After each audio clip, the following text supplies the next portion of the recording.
from the WDWL TV Multiplex, live from Grumpy Studio.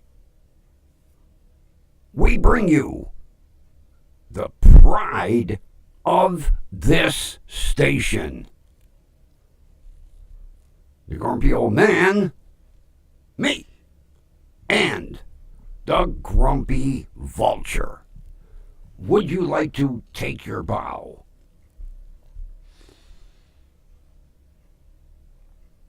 Very nice. Very nice. Back in your corner.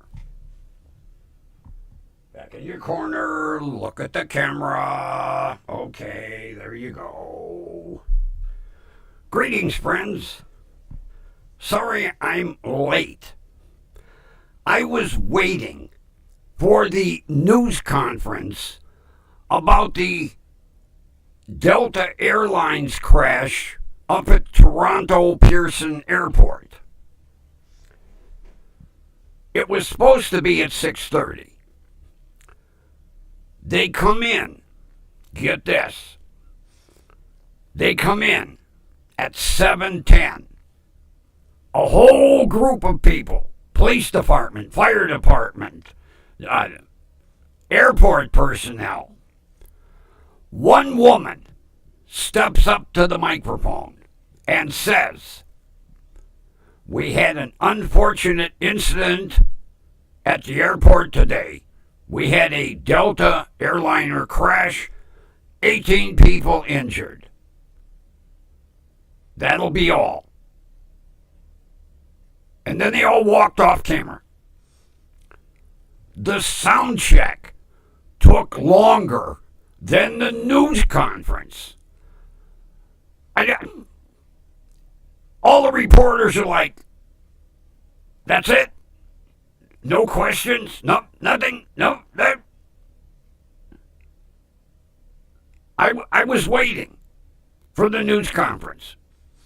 And different people were stepping up to the microphones.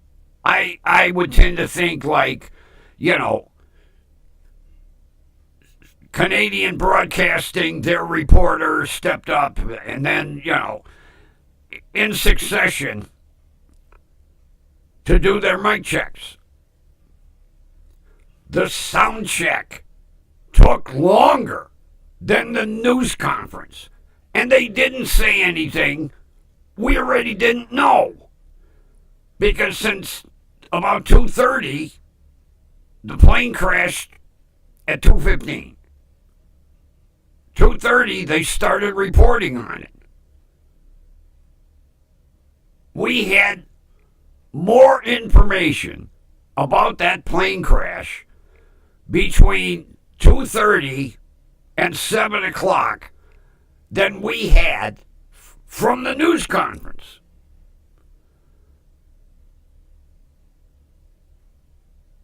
Unbelievable. Matter of fact, the reporters were all standing around like, "That's it? No question? No. Yeah, about 12 people filed in and 12 people filed out. So we have no updates. We know we've got 18 people injured, a very little fire, and I think that was because the wings broke off. I have seen a lot of strange plane landings over the years, watching different videos of plane crashes. This is the first time I've ever seen a jet come in and land on its roof. Yeah, the jet's sitting on the roof.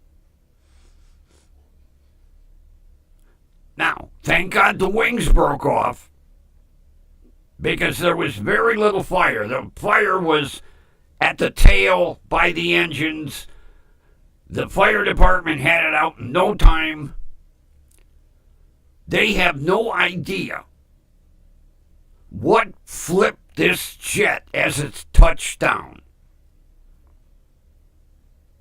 Right now, of course, they're not releasing the camera footage from the airport. The Canadian, whatever the Canadian version of the NTSB is, they're going to be looking at it. Plus, they did ask for help from the NTSB, but the Canadian Transport, whatever, I don't know what the name of the Canadian Bureau is, they're going to be doing all the God, if the updates are anything compared to this news conference, we ain't gonna know nothing for months. But there are several cameras in the airport that are aimed at the runways. So hopefully they will release some footage so we know basically how this jet flipped over and ended up crashing. The good thing is, not one major serious injury. Now, they do have 2 or 3 that are critical, but nothing extremely serious, which is unbelievable. So, whatever the pilots and the crew did, assisting them people off that plane, they did a wonderful job. Because basically everybody was sitting on the ceiling. So they had to carefully unbuckle them and ease them down. Otherwise, it would be, release your seatbelt, plunk. So I give the pilots and the flight attendants a big round of applause, because that had to be a hell of a mess with people strapped in their seats, basically sitting on the roof of the plane.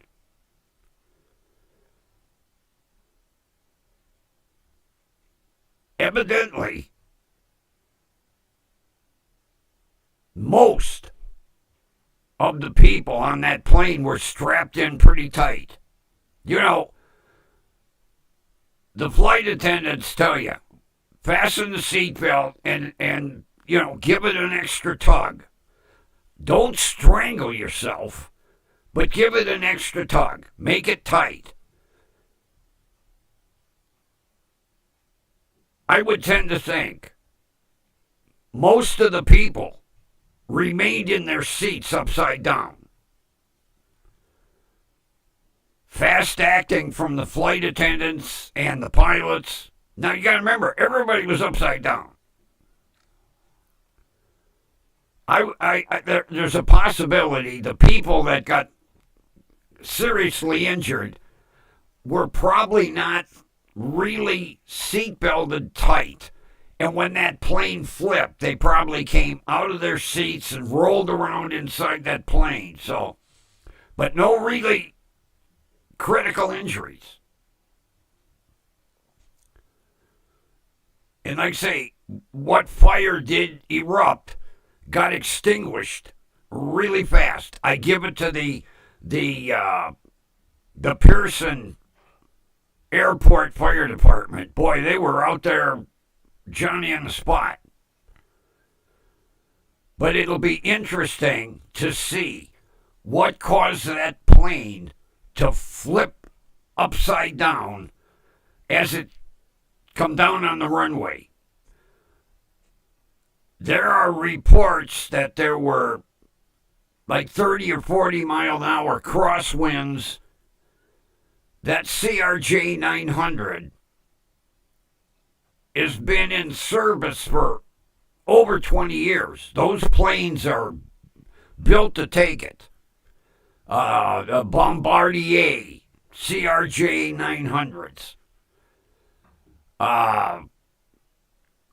It's going to be interesting to see what caused it to flip. They said possibly, crosswinds. They were saying wake turbulence from a plane that had taken off earlier.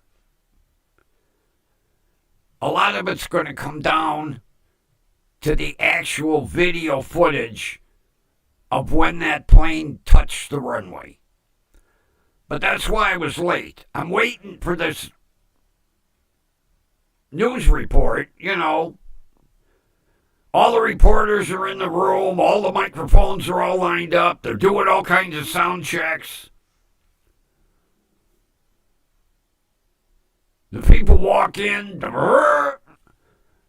and I know how the reporters were feeling, like me. All them people, we're going to be able, well, not grumpy, but they're going to be able to ask a ton of questions. We got all, police, fire, airport personnel. We'll be getting some good answers. Basically, it was like, we had a plane crash. We'll get to you later. See ya. Here I am, ready to go at 7 o'clock. And I'm like, well, I want to catch this news conference. I have been watching this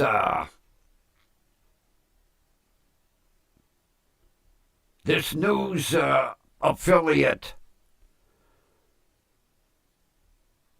No Agenda or Agenda Free News, something like that. No Agenda News or Agenda Free News. It's almost like Grumpy doing a news station. Matter of fact, the reporter said today, he goes, well, things might be a little disorganized because I'm in New York today and I'm working off my laptop and a couple of cameras. He puts up a green screen behind him. I think he had an assistant, but yeah. And he does this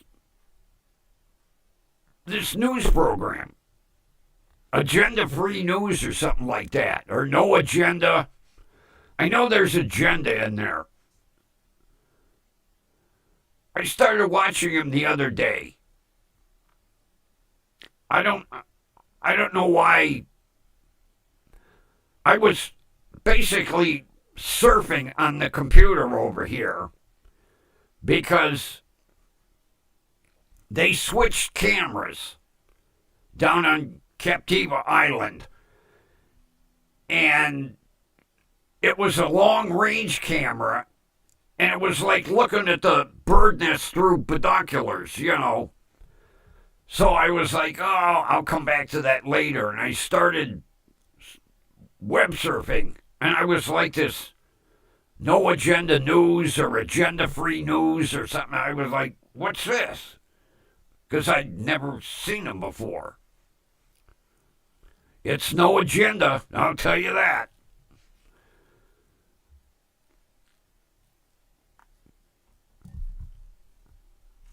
Here are my dual windshield wipers.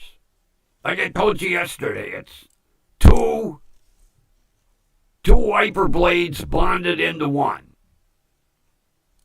The cheap Japanese crap.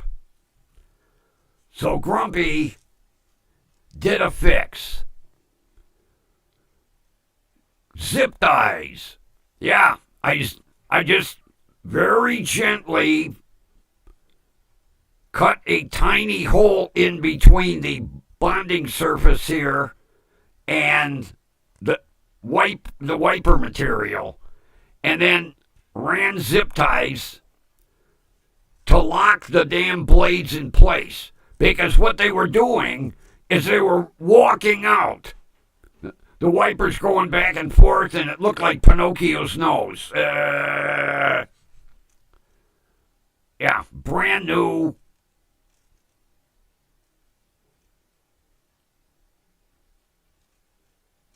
Cheap Chinese crap.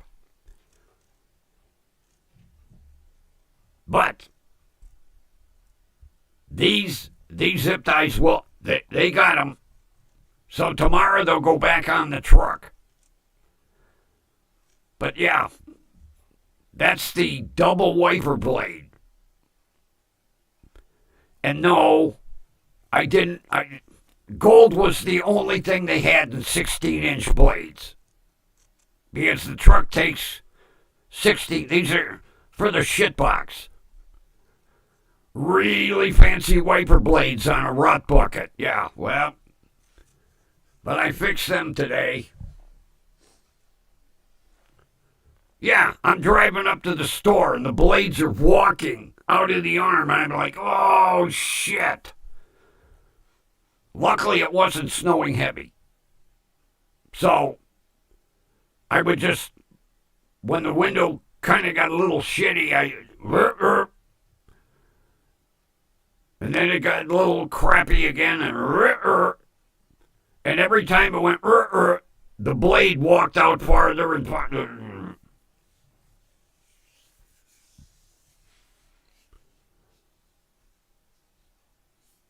2 years ago,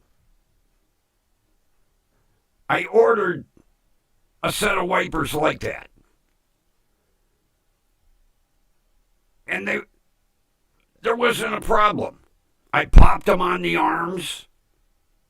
I got 2 years worth of use out of them, and then they started to come apart, because the sun cooks that rubber, and then it slowly exfarbulates,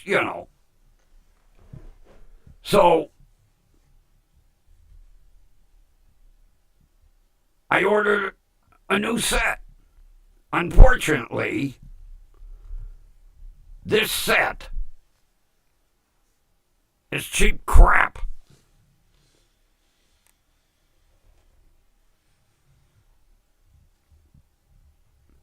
See, I got burned. U.S. seller. Well, yeah. The guy is in Georgia, and he buys this shit from overseas. It gets shipped to his house. Now, he's an eBay seller. A U.S. seller. Well, yes, he is. Is he selling U.S.-made wiper blades? No. He's selling cheap Chinese crap. I looked at the box. I kept them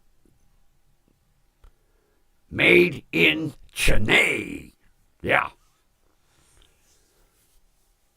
I marked him off my list. And you see it. I have a new microphone. This is the MXL Blizzard. It's kind of neat because it's got 4 blue LEDs inside.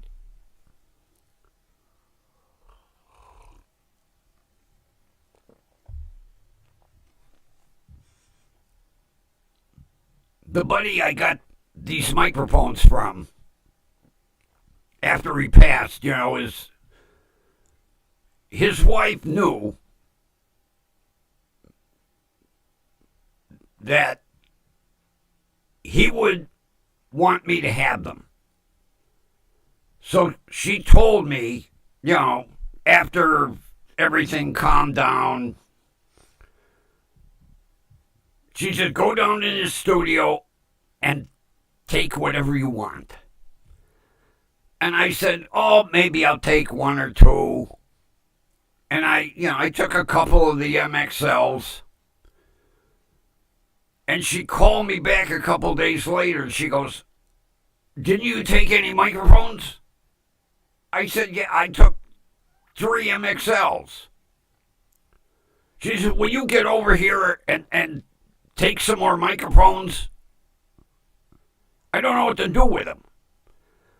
I said, "Well, call your son. He'll help you dispose of them." So she called her son, and he says, "Oh, we'll just donate them all to Goodwill." She knew that was a no-no. Matter of fact, she probably could feel her husband turning in his grave right at that point. So she told her son, she goes, "All right, when I get ready, I'll give you a call." Well, then she called me back, and she goes, "You know what Donnie suggested doing with them microphones?" I said, selling them on eBay? She said, "No, giving them to Goodwill." I was like, holy shit. George would have had a fit if he'd ever heard that. She goes, "I was thinking that myself." So she goes, "Will you please come over here and take some more of these microphones because I know you'll use them." I said, "Surely. There ain't no way I'm ever going to use that many microphones." I said, you know how he was. He was the type.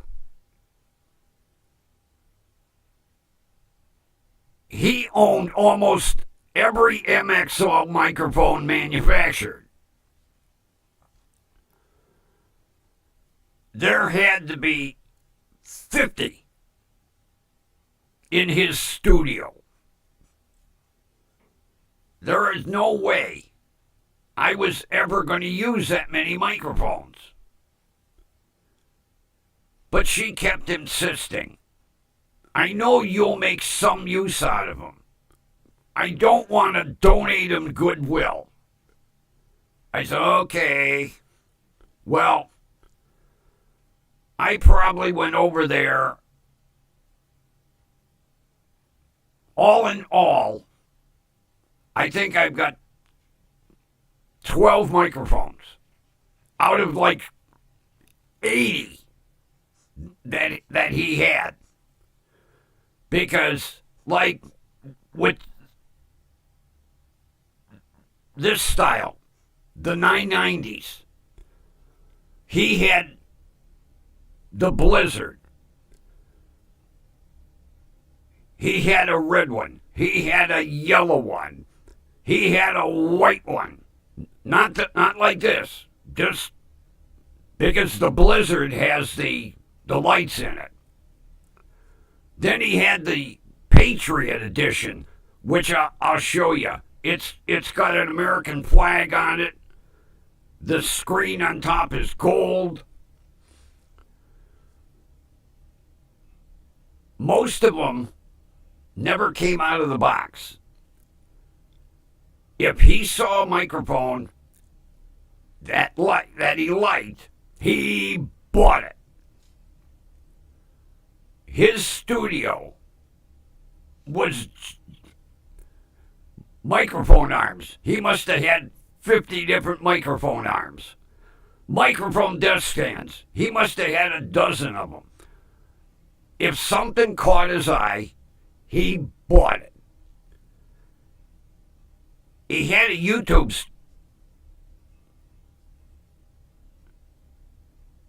I don't think he put one video up a month. Maybe. Well, maybe more, depending on when he bought another microphone. He would buy it. It would come UPS, FedEx, USPS. Then he would do a little short video on it. Oh, look, I got a MXL 990 in orange. And he'd show it, do a little talk about it, put it back in the box. Okay. Then if he bought a blue one, he'd go, well, I got an MXL 990 in blue today, you know. He had more equipment than NBC. I'll tell you what, when it come to microphones and microphone stands and microphone arms,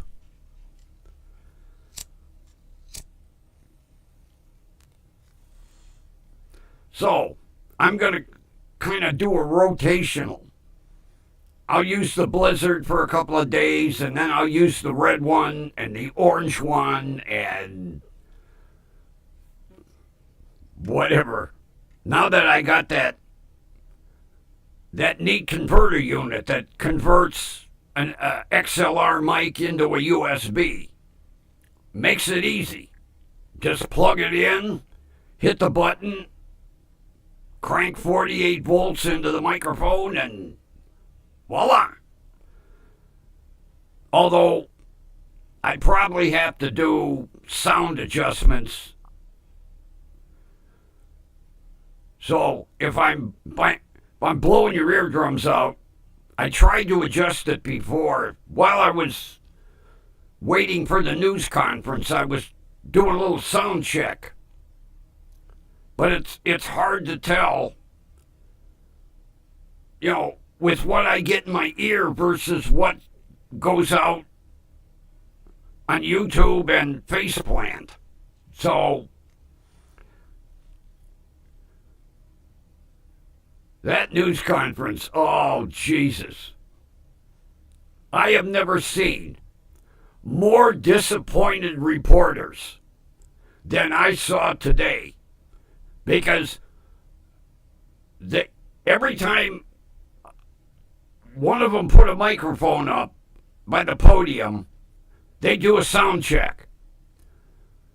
And then another microphone go up, they do a sound check. And another microphone go up, do a sound check. And another microphone. They must have had like a dozen microphones. The sound checks took longer than that news conference. That news conference didn't go 5 minutes. Basically, the representative from the airport, or whoever she was, come up and said, well, we had a plane crash, 18 people injured. We don't know what caused it yet. We'll get back to you. And that was it. As soon as she said that, she turned, and everybody turned and just exited the room. And the reporters are like, huh? Thank God all of the reporters were there. Could you see one getting there late going, it's over already? 3 minutes? That's it? And that's what it was, about 3 minutes. Even the guy on No Agenda News was like, it can't be over. And he was sitting there going, that's it? It's obvious the Canadian transportation industry or ministry or whatever Canada's version of the NTSB is, they must all be camera shy. Because I'll tell you what, had that been the NTSB, they would have formulated some reason that plane crashed and went upside down, and then they would have taken questions and answered what they could. Not the Canadian Transport Ministry or whatever it is. She just walked up there and went, Well, we had a plane crash. 18 people hurt. We don't know why. That's it. And then they walked away. I heard one reporter go in the back going, no question, that's it. And then everybody was like, you could hear them in the background going, it's over? And yeah, they all marched in. They all marched out. Done. So it'll be interesting to see what caused this plane to come in and end up upside down. They do have some good shots of it off the runway upside down. First time I ever saw one come in that way. And both the wings are broke off.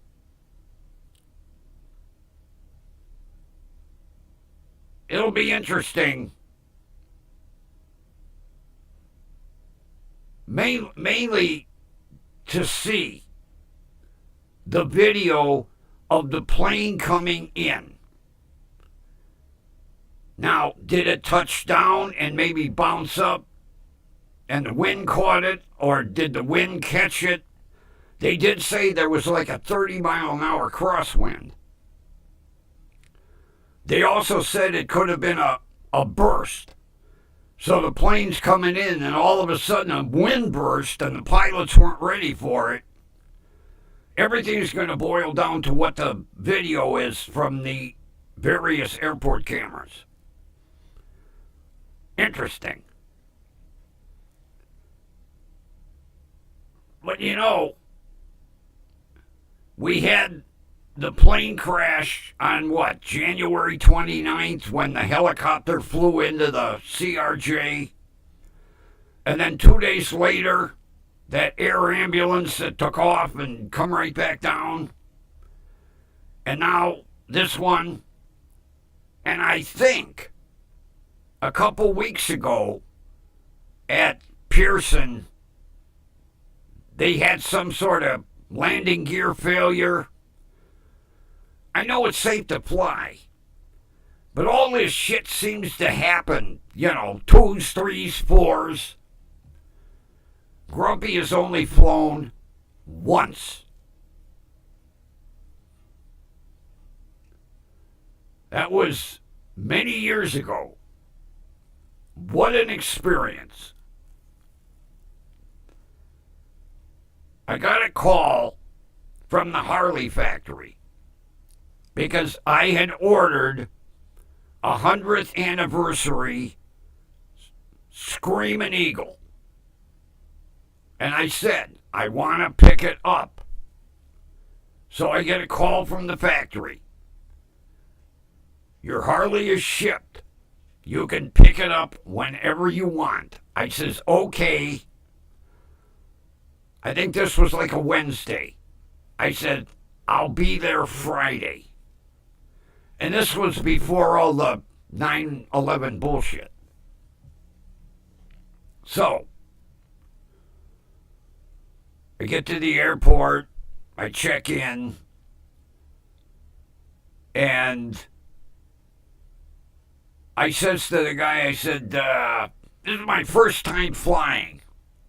Any suggestions? He goes, oh, wait a minute. Your seat is over the wing. Yeah. I'm going to move you up in the front of the plane. Now, I didn't find out until later the safest place to sit is in the back of the plane. No, he puts me up in the front. All right, it's a 22-passenger express jet. A long cylindrical tube. We board.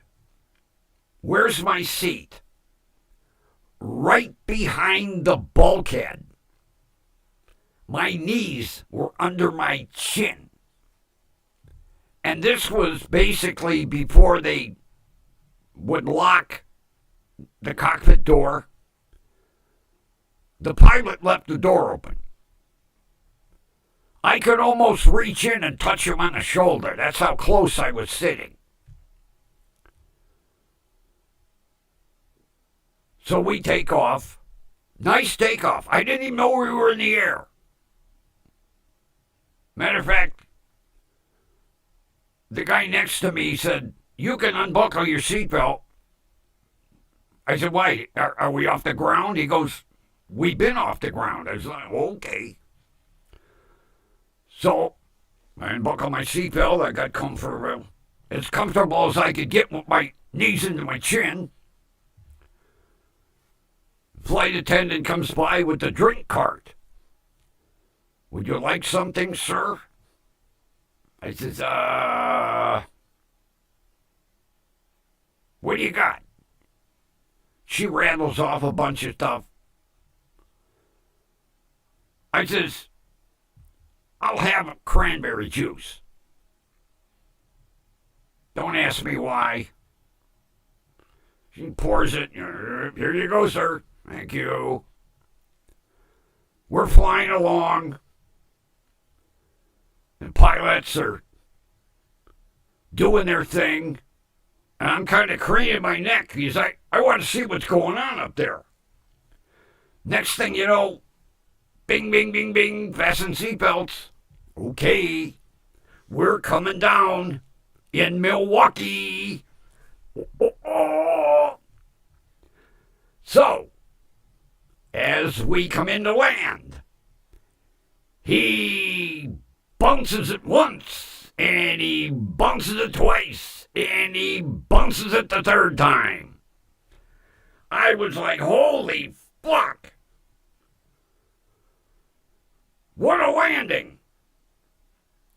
So as we're exiting the plane, there was a mother with her young son. He had to be about 7 or 8. And he goes, "Wow, Mom, I liked the landing." And I looked down to him and I said, "Which one of the 3 did you like?" And his mother immediately turned him around him and "Get away from that asshole." So, I get my bag, get the shuttle to take me to my hotel. I check into the hotel.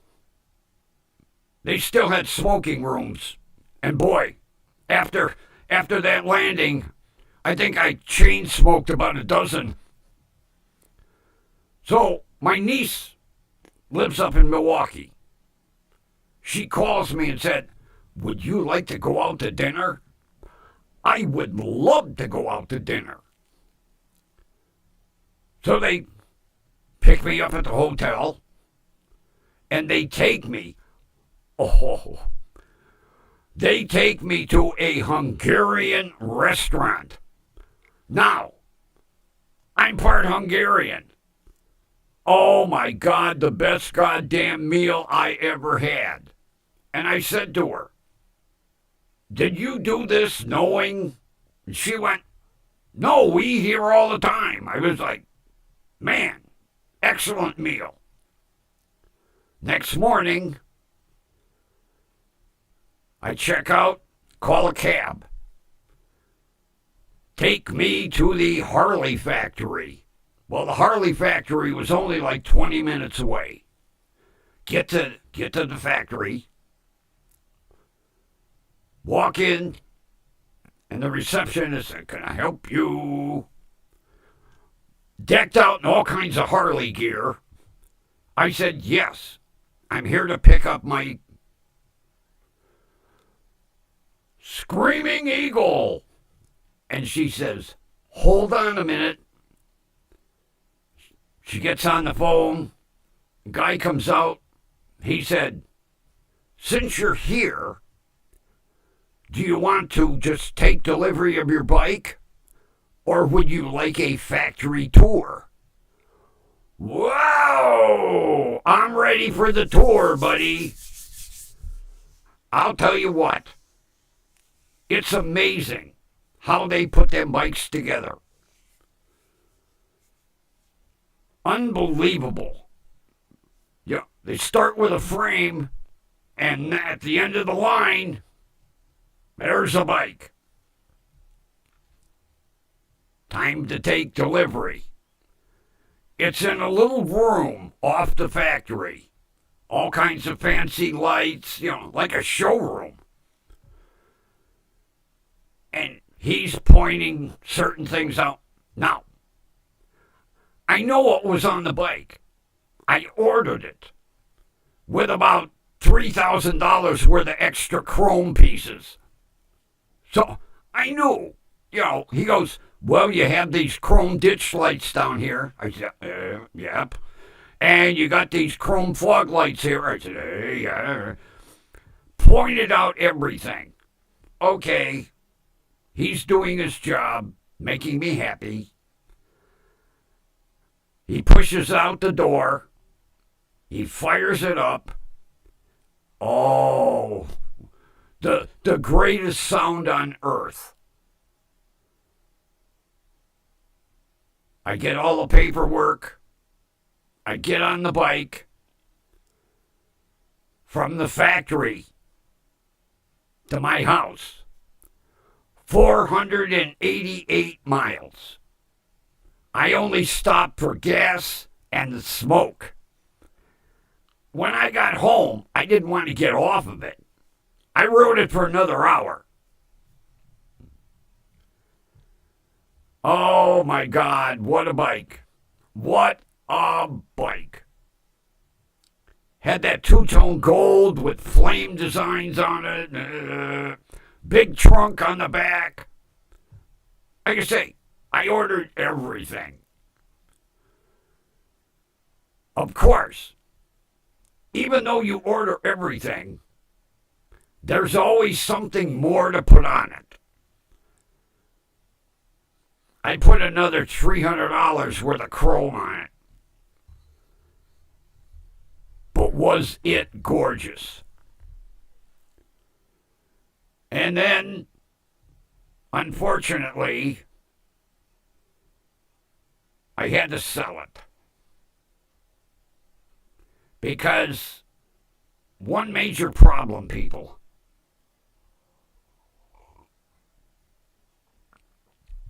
after going through chemo, I lost the feeling in both feet from the knees down, and I lost the feeling in my hands from the elbows down.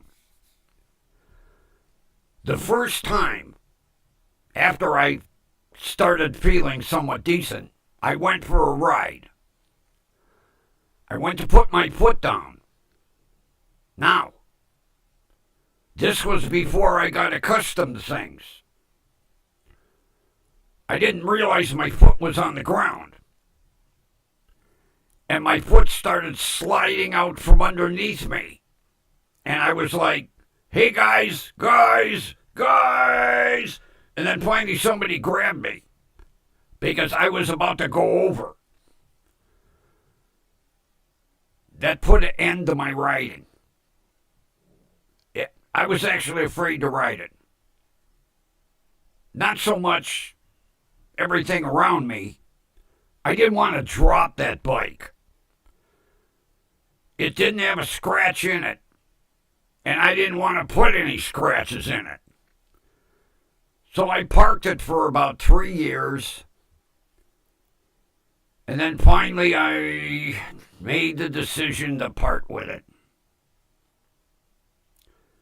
That was a sad day. A real sad day. But what an experience.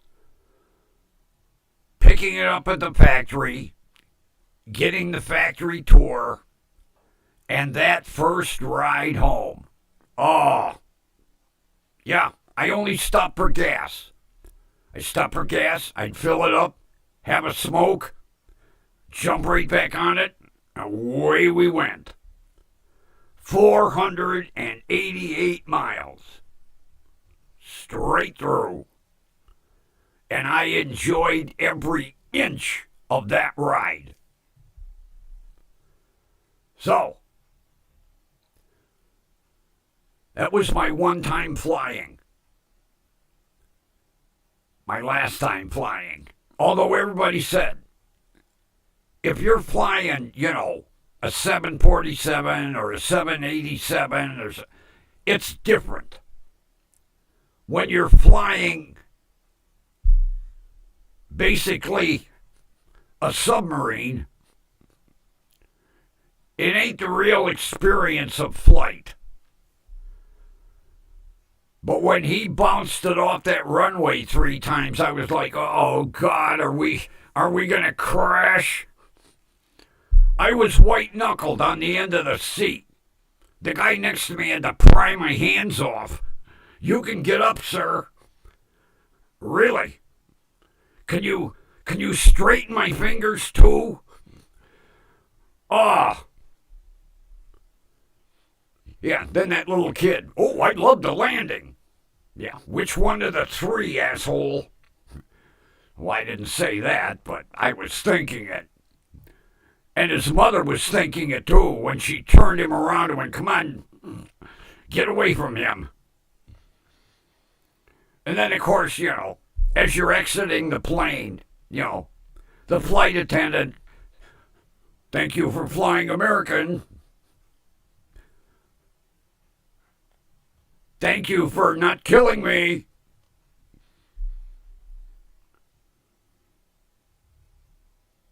Real interesting.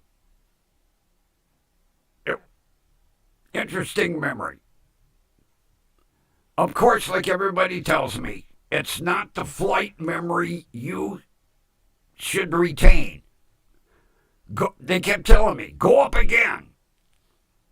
Fly a 737 or a 747. Why?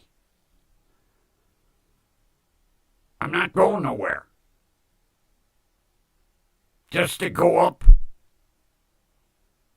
to experience a bigger plane? I don't think so. I'll drive. Thank you.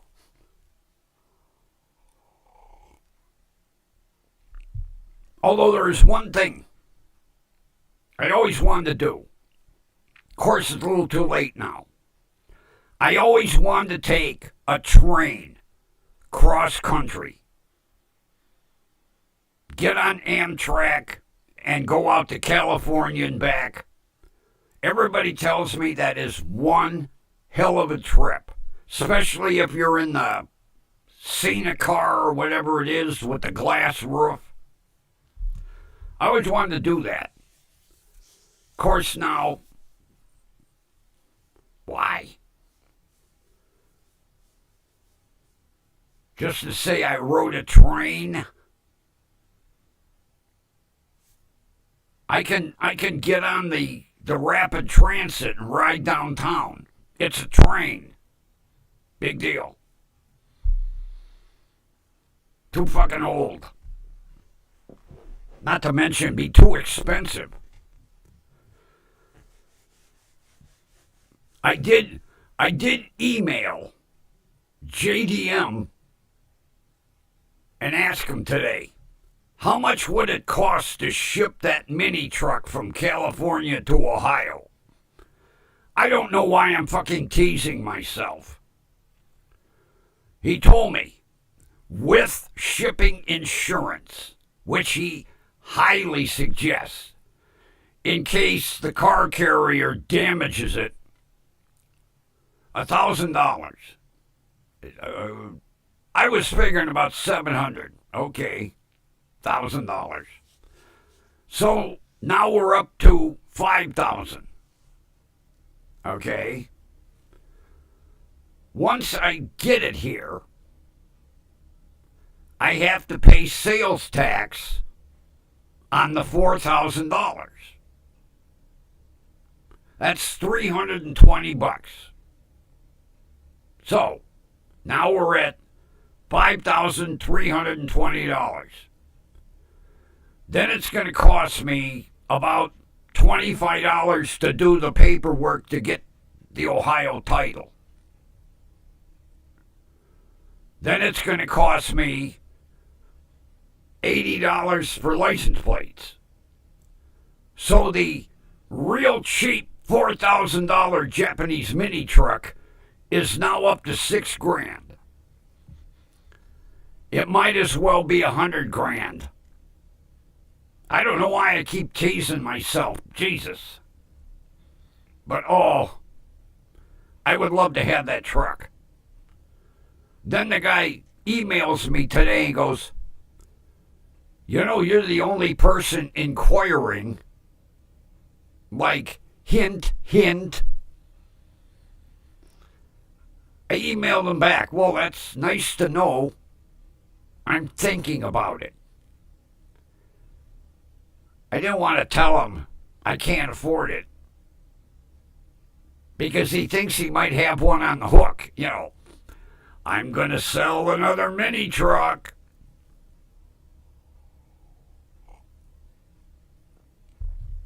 And then he kind of, you know, let's twist the knife a little more.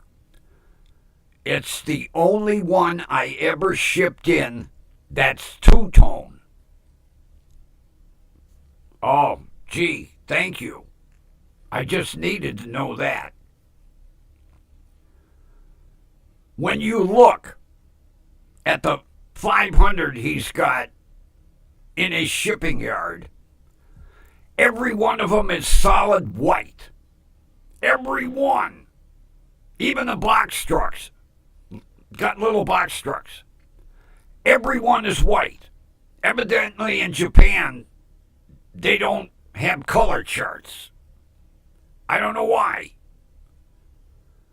This is the only one that's white and green. And I made the mistake of telling him how much I like green. So, he kind of, it's the only one, sir. Mr. Grumpy, it's the only one I ever shipped in that's two-tone.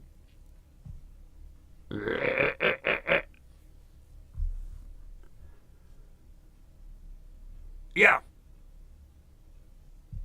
Evidently, the factory only paints these trucks white.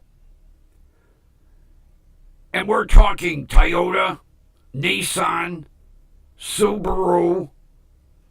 They're all white. Now maybe they're fleets. But when you look at them 500 trucks in his yard, everyone is white except for the 1991 Subaru Sambar. It's white and green. Yeah.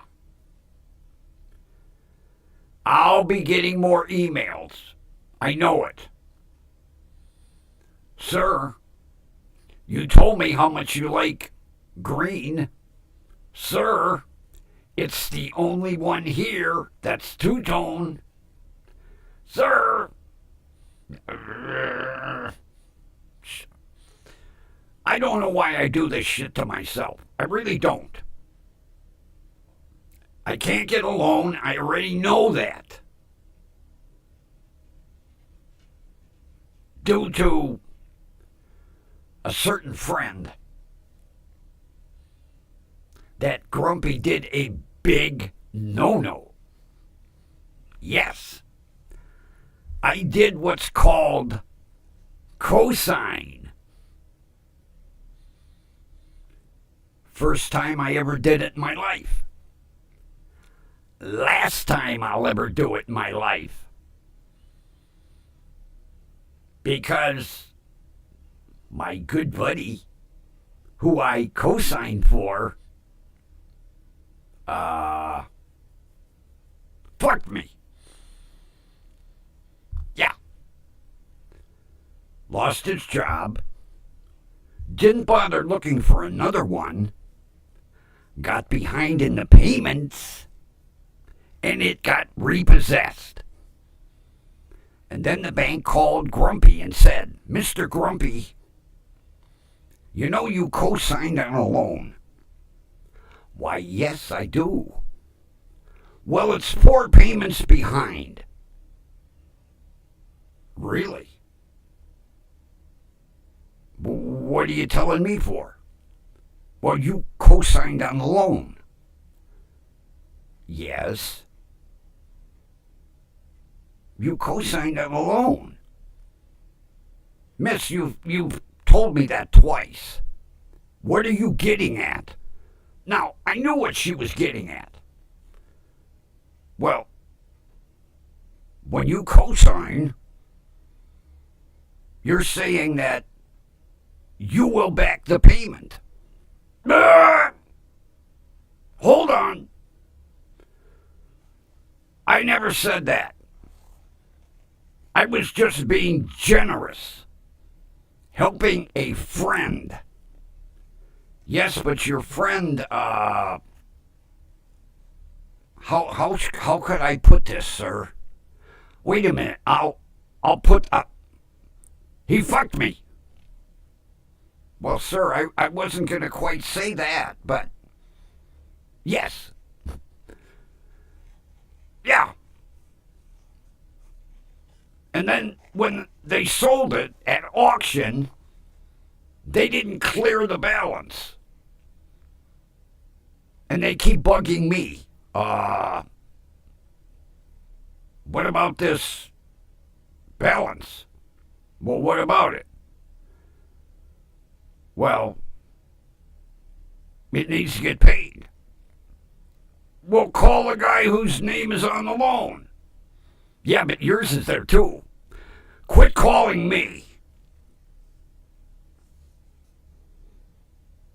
Although, see, they can't touch me. That's one thing they can't do. They can't touch me because you cannot file paperwork against Social Security. Now, if I was working somewhere, they could take my wages. They can't take my Social Security. So, bank, screw you. And they know it. And I told them, quit irritating me. But unfortunately, they get the last word. Yeah.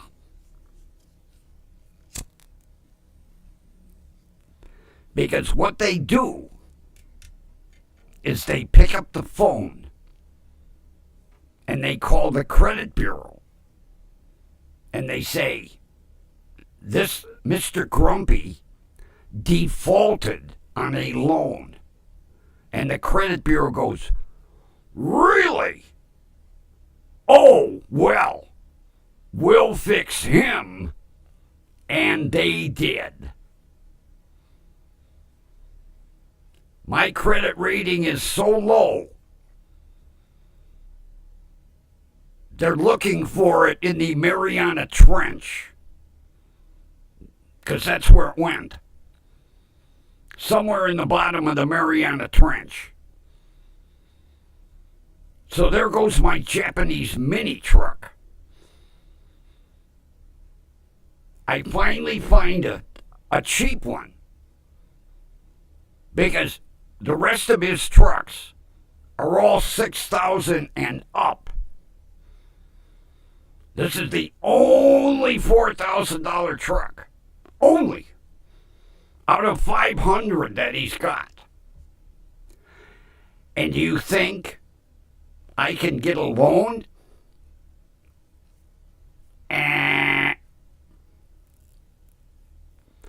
And then, like an asshole, I'm teasing myself, writing the guy, well, how much would it cost to ship it to my house? $1,000? Okay, I'm making note of that. My next door neighbor, I was telling her, and she's like, why are you doing that? I like to punish myself for co-signing on a loan. That's why I'm doing it. Yeah. So, at 73 years old, I'm screwed. And I finally find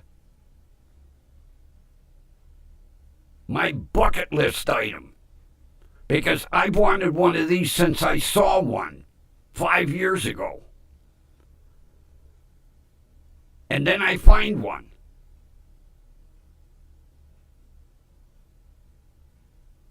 And what can I do? Nothing. I can look at the picture. Oh, it's two-tone, green and white. Matter of fact, if there's anybody here, easy. There's anybody here that didn't see the picture last night, I'll show you my Japanese, well, not mine, but there. The Japanese mini truck with two-tone, green and white. Oh, that thing is so cute. Right-hand drive, four-wheel drive.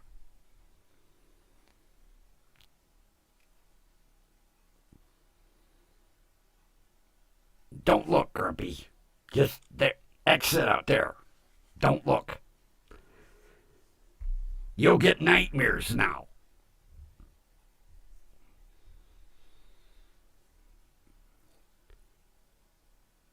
I don't know why.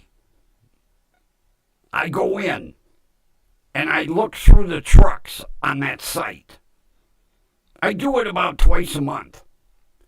And they're all boring white, and they're all $6, $7, $8, $9,000.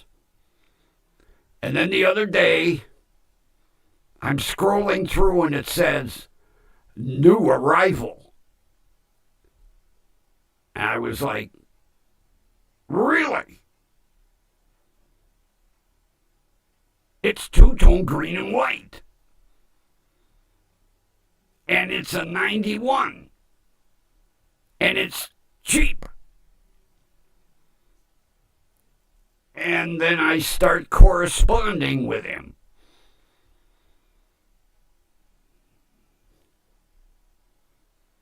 Somebody should just hit me over the head with a rock.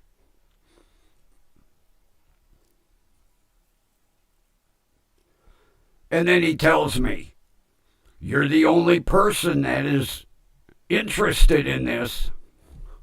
Oh, thank you very much. Why didn't you tell me there's like 20 or 30 people? That way, if it sells, okay, I didn't have a chance. But no, I am the only person that has bothered to look at this thing. Even locally. People come in the yard, buy it. No, they walk right by it. Green and white. Oh, Jesus. What Japanese guy was driving this?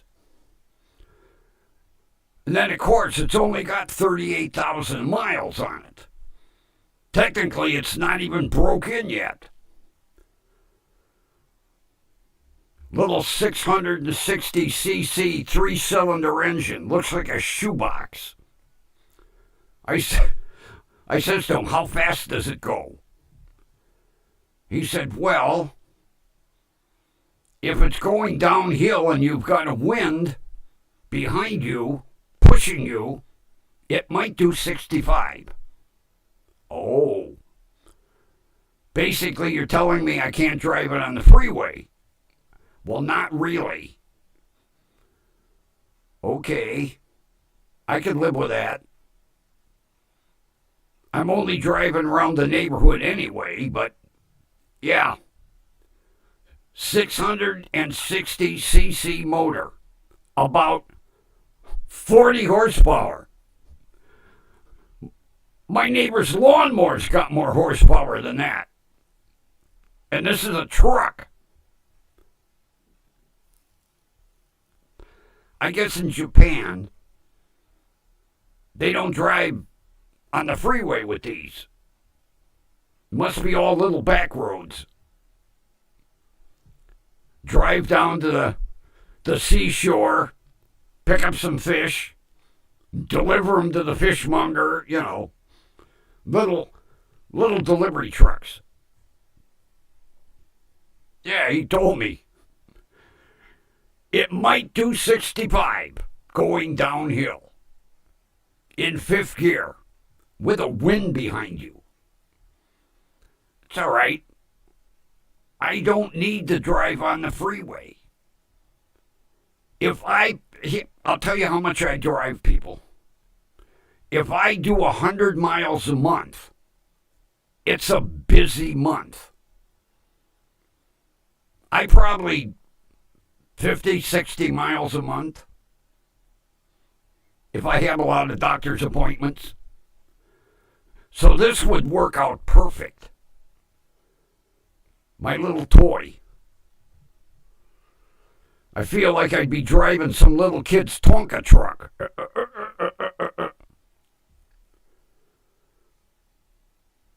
And it's surprising how roomy the cabs are. Of course, he has to send me a picture with somebody sitting in it, Thank you. Now I know what I'd look like if I was sitting in the driver's seat. Then he sends me a video today. Oh, he's pushing for this sale. Oh, God, is he pushing for the sale. They start it up. And then they go in the back with the camera because the motor's in the back end. It's under a panel in the bed, like a Volkswagen used to. The engine's just purring, them little 3 cylinders. And he revs it a couple of times. Good, I'll tell you what, hell of a salesman. A hell of a salesman. Then the guy gets in it, sits behind the wheel, and he tells me, look how roomy this cab is. Okay. Then they fold down the passenger seat, and he shows me that big storage compartment behind the seat. Oh. And it has a cassette radio. Yeah, AM, FM cassette. He puts a cassette in, Listen to the sound from that radio. Oh, this guy's a salesman. Holy shit. And then they slam the door a couple times. And the doors are tinny as hell. I think if somebody hit me in the side with a bicycle, it would cave the door in. But dink, dink, dink. And they said, listen to the solid sound of that cab. Sounds like a sardine can. But he's a hell of a salesman. Oh, yes. And then they got to do the turn signals, Bink, bink, bink. And then, the left side, bink, bink, bink. And then they go to the back of the truck. Blink, blink, blink, blink. Okay. Oh, wait a minute. Step on the brake. 2 brake lights. Then they go around the front. Turn the headlights on. Click on the high beams. Click them off. If this guy could reach through that camera and grab me by the collar, he'd pull me right through. Oh, God. He's pushing to sell that thing. And he knows he's got me because it's two-tone. It's the only one, too. Yeah. And then it has to be green and white. He has got me hook, line, and sinker. except for the money. I don't have the heart to tell them I can't afford it, especially after making a video. Yeah, as soon as I told him I was interested, he ran out in the yard with a video camera. Emails me today. I made a video of the truck for you. Gee, thank you. Let's twist the knife a little deeper. But I gotta say, one hell of a salesman.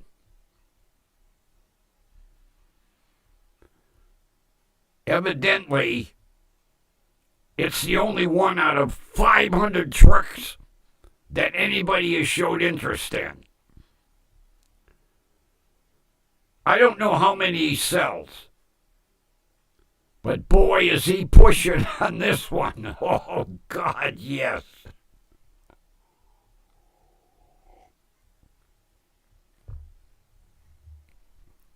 Yeah, about 3 o'clock, I get an email. JDM sales. Title. Video of Suzuki Sambar. I was like, oh, Jesus. Believe me, he didn't miss a trick. He also folded the sides down on the bed, to show me that they fold down, and unbolted the engine cover and showed me the engine, and crawled underneath with the video camera to show me how spotless it is underneath. And then zoomed in on all 4 tires. Now, it does have 4 brand new, they're not Blizzaks, but they're winter tires. And he's already told me that I'm going to have to buy 4 all season because these tires have a soft compound and I'll wear them out. Thank you.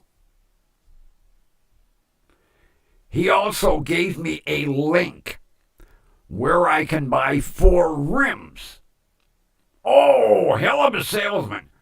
Oh, my God. Yeah. Sent me a link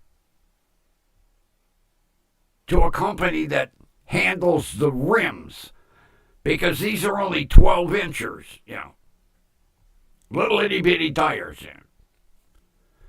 Then he sends me a link for a tire salesman. Yeah, a company that sells the tires for these Japanese.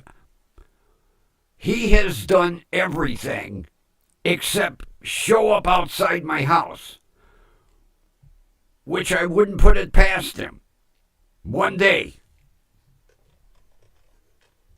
I'll be sitting in the studio, and the bell will ring.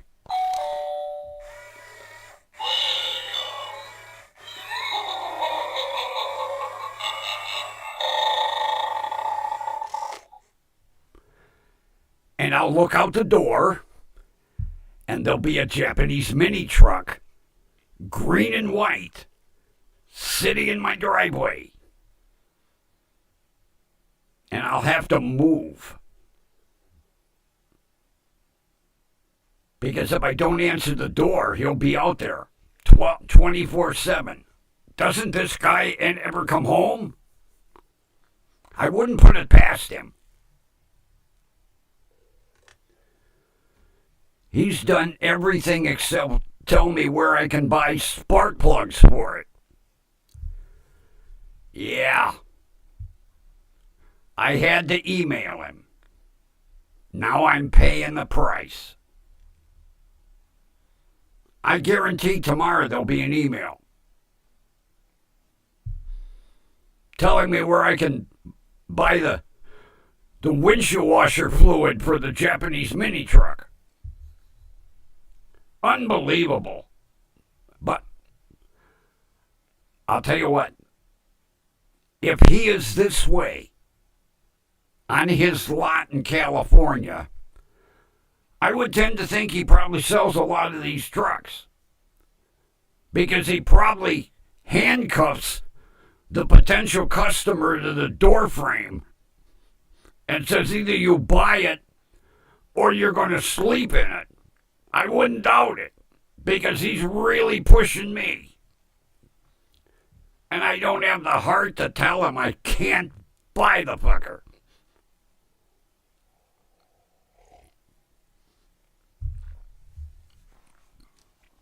Why I do this to myself, I don't know.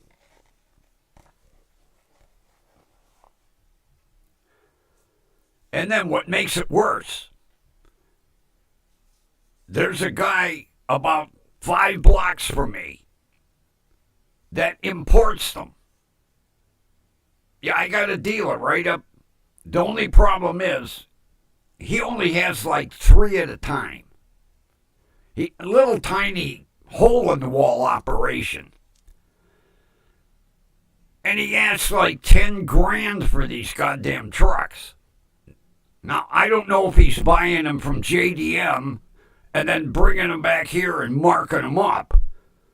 But yeah, at the most, he'll have 4. Little hole in the wall operation. I stopped one day. I didn't even get out of the truck. Here's one backed in front of his little hole in the wall store. I think it used to be a bakery at one time. A little hole in the wall place. 10.5. 10.5? Holy shit. I left. Yeah. So I think he's buying them from JDM, knowing that nobody in this area carries them. And then, God, highway robbery, holy shit. Yeah, 10.5 he had on. And it was like a 96. So, does he think I'm going to buy one from him? I don't think so. I didn't even get out of the truck. I did.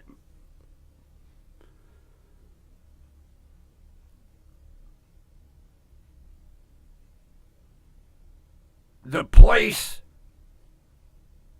matter of fact, I think it used to be a barber shop. It's a little hole in the wall.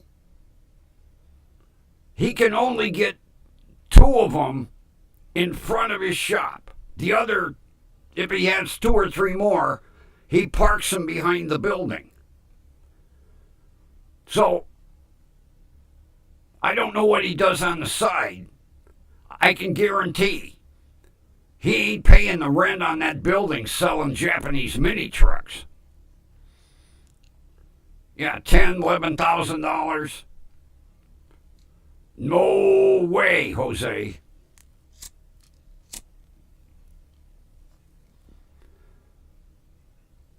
I mean, geez. For 5 grand, I can have one shipped here.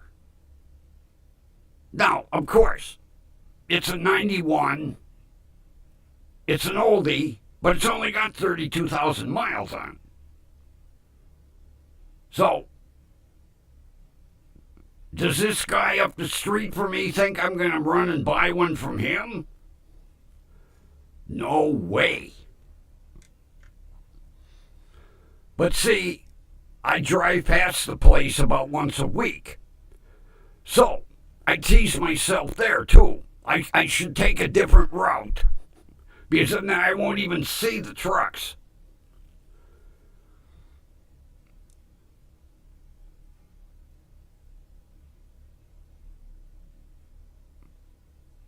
I don't know why I torture myself, but I'll see how long I can keep this guy going out in California before I have to say no. It'll be interesting what email he sends tomorrow. So far, I've got Three emails today and a video.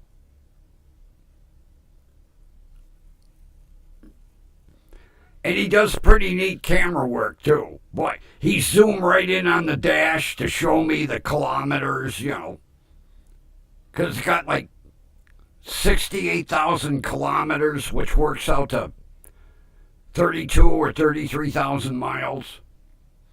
Zoomed in on the AM/FM cassette. Oh, yeah. I think tomorrow I'll tell him. I noticed it doesn't have air conditioning. I changed my mind. Then I'll get an email. I'm sending it out to have it retrofitted with air conditioning. Are you still interested? I wouldn't put it past him. So far, he's pushing. A hell of a salesman. Oh, Jesus.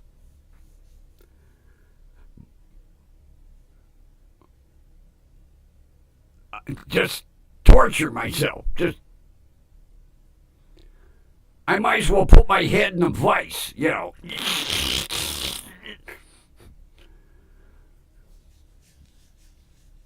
I don't know why.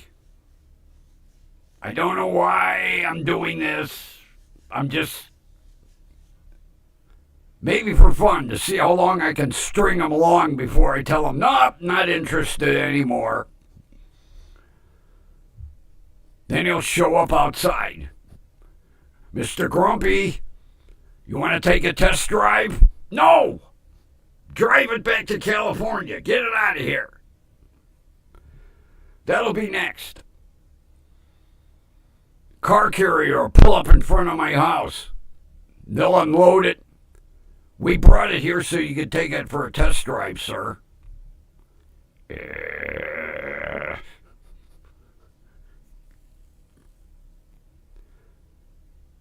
That will be next. If I say no, I'm not interested, he ain't gonna give up. There ain't no way. And with that, I think it's time for me to give up. My cat is hungry. Yeah, it's feeding time. He goes from this nice little kitty to a mountain lion. Feed me! Yeah. His expensive delectables. Yeah. I don't know why I tried that cat food. Now, that's the only thing he'll eat. And they're like $13 for a box. Little pouches. He won't eat anything else now. Yeah. All right.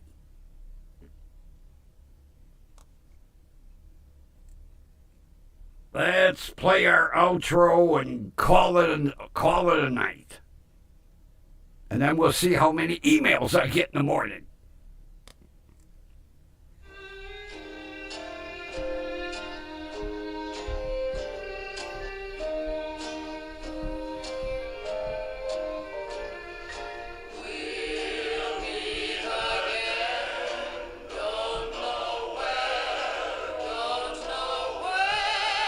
We know where. WDWL TV. Right here, Grumpy Studio. Somewhere around 7. I would have been on time today if I wouldn't have waited for that news conference that took 3 minutes. Oh, boy. Friends, I hope you have a wonderful rest of your evening. And we will meet again right here tomorrow night. Have a good evening.